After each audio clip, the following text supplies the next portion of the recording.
ஹரிச்சந்திர பகவானே, உனக்கு எத்தனை நாடு, எவ்வளோ ஊடு, பொண்டாட்டி, புள்ள எல்லாம் இருக்குது.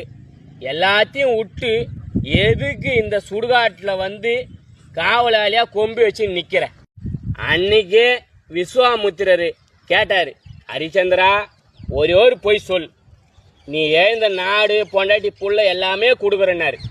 ஆனா உனக்கு இருக்கிற வயிறு எங்குது பார், ஒரு பொய் சொன்னான்னா உனக்கு சுடுகாட்டில் வந்து கொம்பு வச்சு நிக்கணுமா? நைட்டும் பார்க்கலாம். என்னெல்லாம் அதுமாரி சொல்லியிருந்தாங்க 10 பொய் கூட சொல்லியிருப்பேன். இந்த உலகத்தில் இருக்கிறவங்க எல்லாம் யோக்கியனா, அவன் ஆள்னா 1008 பொய் சொல்லினுக்கிறான். நாட்டை ஆள்றவனா இருக்கட்டும், ஊரை ஆள்றவனா இருக்கட்டும், வீட்டை ஆள்றவனா இருக்கட்டும். ஆனால் உனக்கு வைரேகம், ரொம்ப வைரேகம் அதிகம். ஒரே ஒரு பொய் சொல்லிருக்கூடாதா? எனக்கு கஷ்டமாகுது உன்னை பார்க்க. இன்னும் 1 மணி நேரம் பொய் பேசாம உண்மையை பேசி பாருங்களேன். நான் உங்ககிட்ட நகை கேட்கல, நல்ல புடவை கேட்கல, 1 மணி நேரம் உண்மையைத்தான் சொல்றேன். அது கூட உங்களால செய்ய முடியாதா? ஏதோ வாழ்க்கை பூரா பொய் சொல்லிக்கிட்டு அறவயிறு கஞ்சியாவது குடிச்சுக்கிட்டு இருந்தேன்.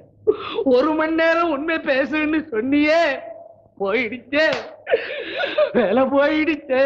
அடியே, இதுக்கு நான் சொல்றது ஹரிச்சந்திரன் கிரேட் ஹைனஸ் வாழ்க்கை பூரா உண்மையே சொல்லிக்கிட்டு இருந்தான்.